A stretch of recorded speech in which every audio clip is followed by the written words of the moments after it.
channeling my inner Mackie Franklin to do single speed. Gosh. Is the, oh, farts. I shifted. Okay. Oh, dang it. Oh, I just shifted again. Interwebs, what's up? So we had a freak like little rainstorm just happen, and it dropped the temp from like almost 100 to mid 70s. So what better to do than go ride, because it's not raining anymore. And so I'm gonna go ride South Mountain, where the trails drain really, really well. So let's go for a ride. One thing before we get on the ride that's changed, I've not changed much of anything on the bike. Love the bike. I've had it over a year now and I love it. I picked up some new mountain bike shoes. These are the 510 Kestrel Lace. 510 is really a bike brand, bike shoe brand. The biggest difference between these and the old ones I had is the old ones I had were kind of more geared toward road biking. So the sole was like plastic and it really, really sucked to hike the bike. So these have a rubber sole, still have the clip on them. I'm trying to move the position today to see if it feels a little different, but I've only done about 3 or 4 rides, like mountain bike rides with them. I've done a ton of canal riding. I like the way they feel, they're comfortable, and they're amazing when I have to hike the bike. All right, well, I'm going to apologize now for the wind noise, because I realized I forgot to bring my foamy wind guard thing. You're gonna probably get a decent amount of wind noise. One of the things that I realized after hiking in Montana and not being able to walk for days after it, as I thought about Machu Picchu, is I was gonna need to lose some weight before Machu Picchu. I've been sitting anywhere between 285 and 290 for the better part of 4 years now. When I raced the 12 Hours of Fury, November of 2017, 275 pounds. And that was the last time I remember weighing that. I've tried a couple times to get my weight down, and I'd maybe peak into the 270s and then be right back up in the 280s. And it was always frustrating. I tried Weight Watchers back in 2011, I think. I had really pretty good success. I remember being like 280 when I started, and then I think the lowest I got down to was like 265. I knew I needed to do something, but I didn't know what. I have more than a few friends that are health coaches of different kinds, whether it's like Optivia, intuitive eating, or people doing Weight Watchers. I know I can't just regulate my eating on my own. I'm a fairly active person, as you guys see, but I like to eat. I like to eat a lot, and that a lot is the problem. I've wondered before how much of my eating stems from my upbringing. I grew up pretty poor. I didn't realize how poor until I got my own job when I was like 15 and a half. We were poor, and with 6 kids, my dad was the only one that worked. I don't understand how my parents did it. I think going through their files and paperwork once, I saw what my dad's social security statement said, and I want to say the year I was born, he only made like $6,000 or something like that. Definitely that part of the upbringing taught me to trust God a lot, which is part of why I think I have such fearless faith when it comes to God providing, God taking care of stuff, God coming through. I don't worry too much about that.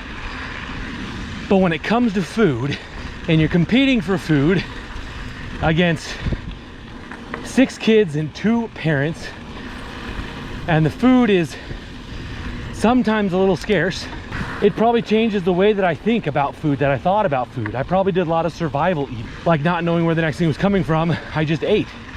And then the other thing, as a young adult and now an older adult, now that I have the money to buy the things, to have meat at every meal, because that was not a thing for me growing up. I don't know that I necessarily feel entitled to those things, but because I didn't have those things when I was younger, I take them. I take a lot of them.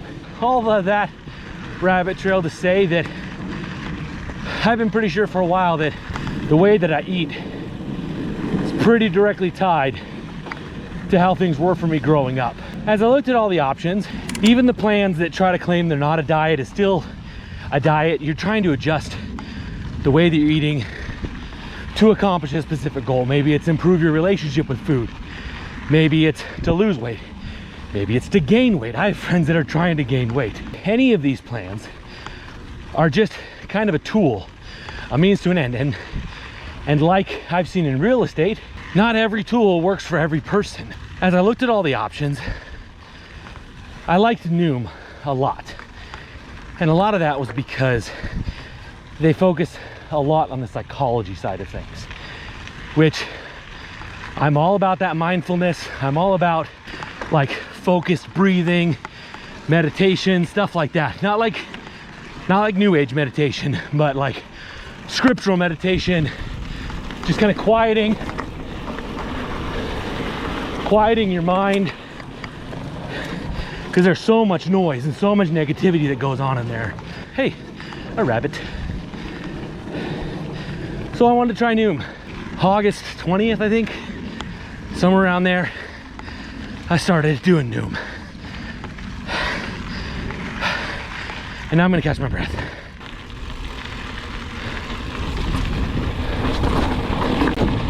Ooh, rutted out a little bit.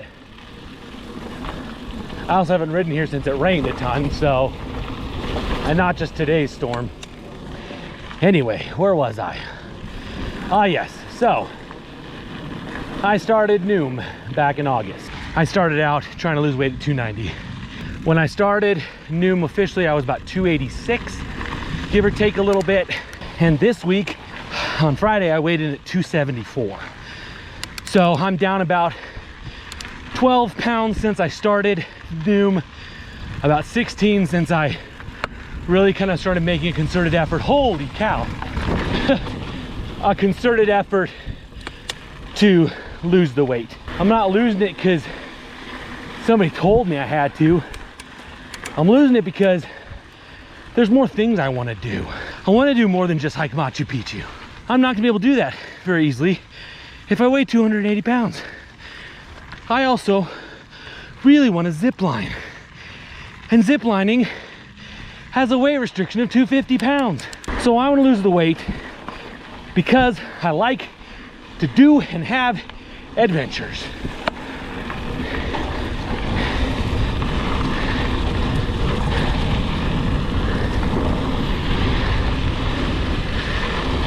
Oh, that's wet.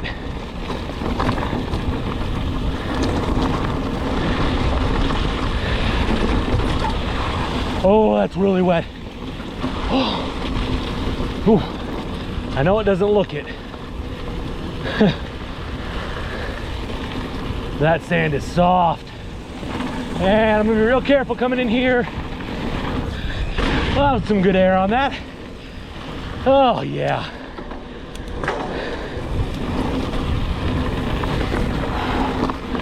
Okay. All right. Well, that was fun. And let's be honest, I would really love to be able to pull off a no shirt look. If I'm being totally honest, I'm already feeling a difference. I kind of have felt okay for a long time, but I think, again, this whole mindfulness thing, I think our bodies get used to something and they just think that that something is normal. Do I want to eat tons and tons of ice cream? Yes, I do. But is that what's gonna help me be an adventurer? Do awesome adventures? No, it's not. The other thing is, the very foundations of Christianity are that we die to ourselves, that we pick up our cross and follow Christ. And I don't believe that that's just in like a spiritual sin sense necessarily. It is that, but I think it's so much more. It's appropriate for us to kill off some of our wants and desires that we know aren't good for us. Humans are capable of convincing ourselves of just about anything. We can convince ourselves something is good or something is bad, even though all the evidence points to the opposite. Oh, this is bad. This is really muddy. Gotta get up here.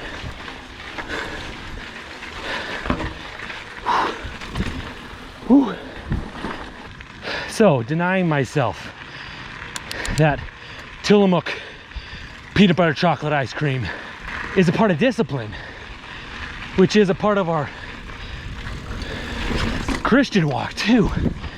And discipline can keep us out of a lot of trouble, can keep us from making a mess of ourselves. Discipline is also the thing that other people will see that is different from what the rest of the world preaches. The rest of the world preaches pleasure, self-gratification over anything else. When I started Noom, it was mostly just a program to give me some guidelines to stick to. I can still eat most things. I'm just needing to eat less of them and more good stuff.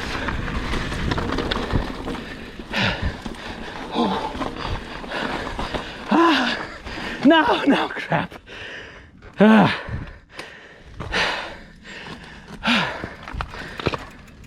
So Noom is the tool, but the bottom line is I'm trying to learn and teach myself some discipline. I'm trying to also maybe get to the bottom of some of the psychological triggers and the reasons that I do the things that I do, because there's so much in our lives that is automatic pilot.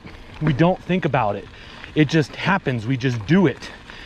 So trying to bust some of those habits, build some new ones, and drop my weight so that I can be a great adventurer, because that's what I love to do. I can live longer for my kids, for my wife, for my grandkids. I want to be that grandpa that takes his grandkids on big adventures. Like, that's what I want.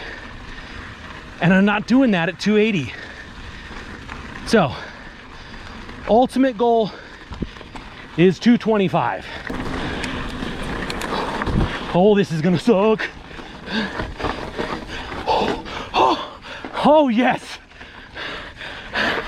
Woo! Oh, I did not think I was gonna make it up that. Oh man, that was awesome. Whew. I'm gonna give my progress 2 thumbs up, but I can't because I'm riding. 2 thumbs up. Oh, I never started Strava. Ah, dang it. No, none of that riding counted. However, I did record it on here, and it says 22 minutes. That's pretty good time, because usually I get to this spot just moving time at like 19, 20 minutes. It's probably pretty close to one of my top times. I'll never know because I wasn't recording Strava. Whatever. Now I'm going to take this relatively slow compared to how I normally ride it, because the trail has changed a lot everywhere else. So I'm willing to guarantee it's changed here as well. Oh yeah, holy crap. Ooh. Oh.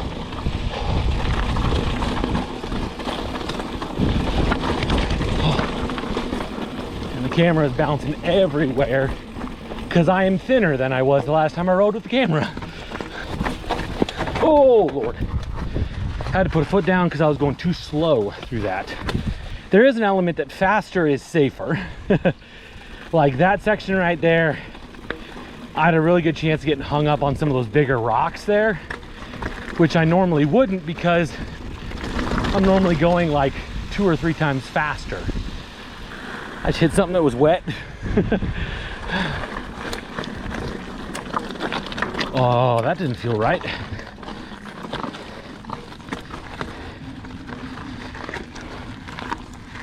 I don't like the way my shifter's feeling. Take a look at that here in a second.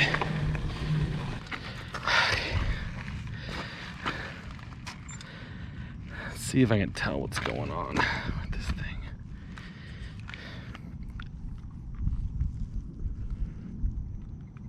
It's a little loose. Yeah, I just went clear past without clicking anything. All right.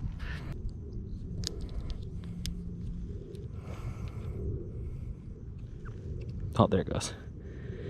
Let's see how many twists we got in this thing. Ooh. Oh, yeah. What the?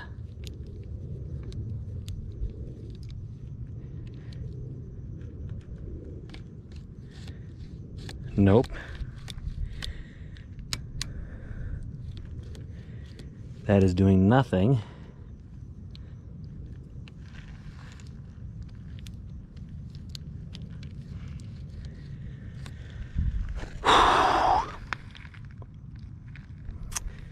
That's really not good.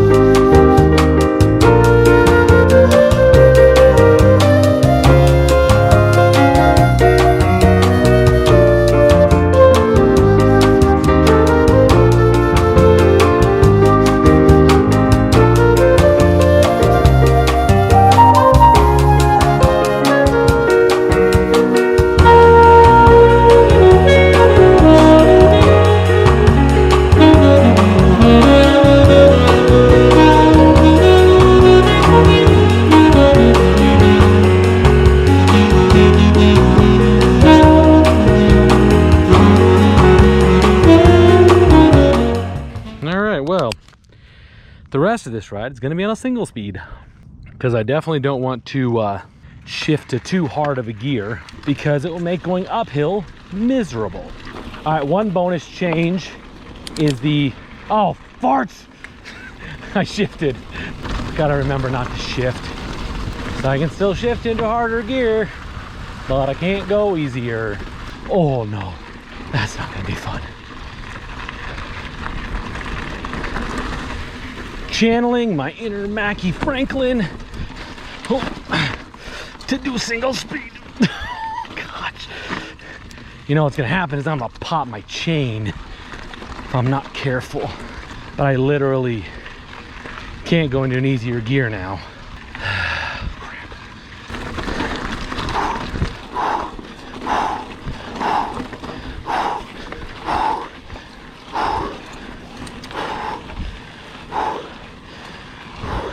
This is gonna be a heck of a workout on my legs. It's also gonna show me what I'm capable of. This is the thing that I love about hiking and mountain biking, is on a treadmill or stationary bike or something like that. When you decide you're tired, you just get off. Sometimes out here, you have no choice, you just gotta finish. The second day of the beaten path hike with my dad, we were at like 9 miles for the day or something like that, and we're trying to be done about 9 or 10 miles. We ended up going like 12 or 13 that day, maybe 14, and those last 3 or 4 miles were miserable, but I couldn't just stop. I had to push through, and that's when you find your mental toughness, is when you have to push through something that you just don't have any control over, like having a shifter brake and only having one gear. You got to figure it out. So I know now on the uphills, I just need to carry as much speed as possible and push as hard as I can to maintain that speed for just a moment. This one is gonna, if I make it out of here, I'll be, oh, shocked. Oh, Lord. Okay, okay.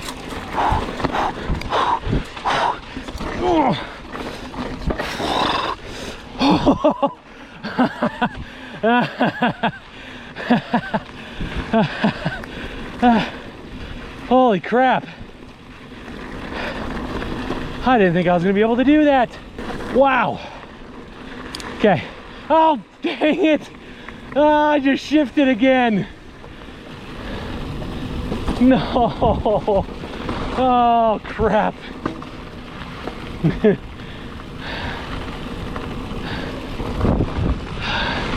I don't know how to get my finger to not do that again.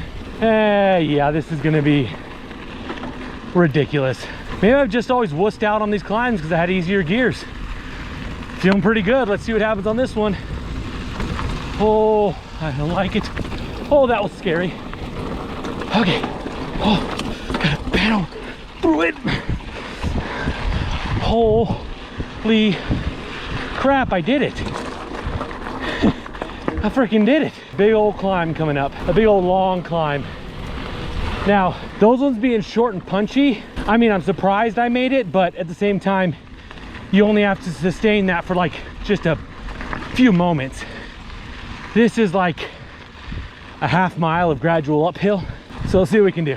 Keep the speed up, makes the cadence faster, meaning the number of times my feet are rotating.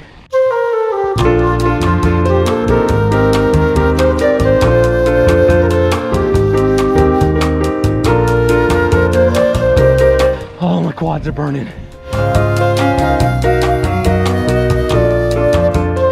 This next one, I usually have to be in first gear just to make this hill. And I am currently, I'm in ninth gear. Son of a nutcracker. All right, get around this corner, seat up, pedal as hard as I can, stand up. I can't believe I made that. What have I been doing all my life? Oh my word. I keep almost grabbing the shifter. Stop it, Jeremy. Let's do this.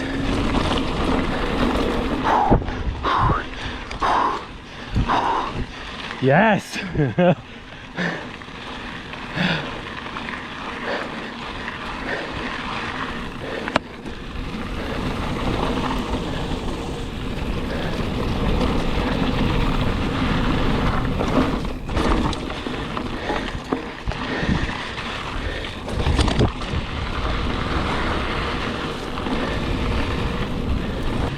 Whoa! Mud. Oh, I got it on the lens. I don't ever have that problem here. Well, I hope you have enjoyed this existential journey with me and breaking and realizing I'm capable of far more than I thought. Yeah, that's the thing that's amazing to me about this whole thing is like, yeah, I'm totally bummed that my shifter broke. If that hadn't broken, I never would have tried those climbs in that gearing. Never. Because I always did those climbs in like my easiest gears because it's what I thought I had to do. And because of the bike malfunction, I now know I'm capable of more than I thought I was. So that's a win for today. That's a win for today. All right, see you guys later.